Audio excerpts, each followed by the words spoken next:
Never Ronald Reagan, not when he was president, after he was president. The class he showed when he was later diagnosed with Alzheimer's, A Letter to a Nation, a woman who worked with him before that period, after that period.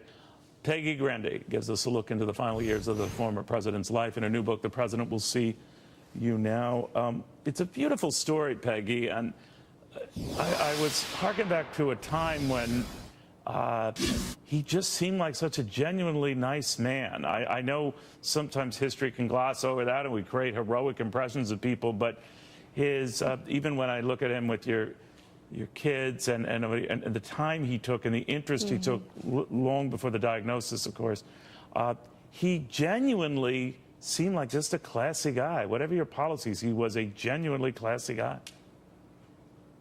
Absolutely, and thank you so much for having me on the show today. But he was a true gentleman through and through, whether it was with my own kids or with world leaders who came from all across the globe to visit with him post-presidency.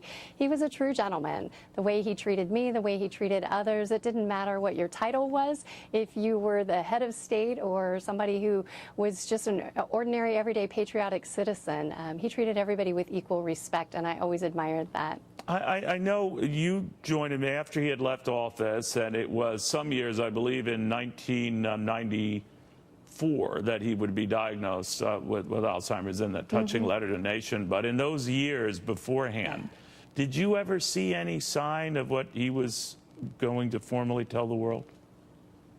Yeah. Well, when I started working for him, of course, he was a very elderly gentleman, and I was aware of that. But Alzheimer's is very specific.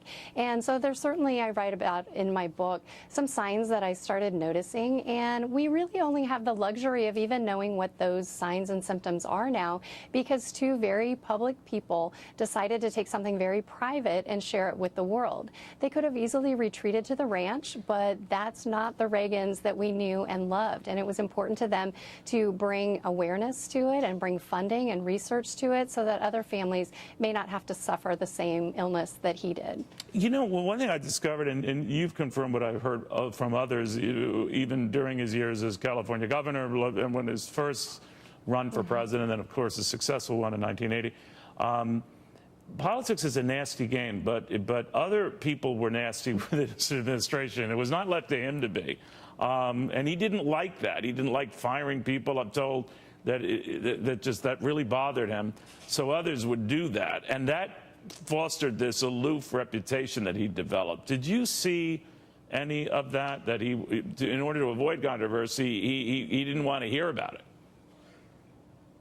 Well, I would say he usually used humor. He would use it to diffuse both a tense situation, but also to put people at ease. You can imagine meeting Ronald Reagan for the first time. Most people were usually pretty nervous, and he used humor to put people at ease. And even people who disagreed with him, they really couldn't dislike him personally. And he had a warmth and a charm about him. You certainly knew he was president of the United States, so there was a formality about him. But there also was this warm familiarity, and I appreciated how he had the beautiful combination of both long into his post-presidency years. You know, a lot of people make the legendary stories that he always had his jacket on in the Oval Office. It was too important not to have it on when he greeted visitors, to have his jacket on as well.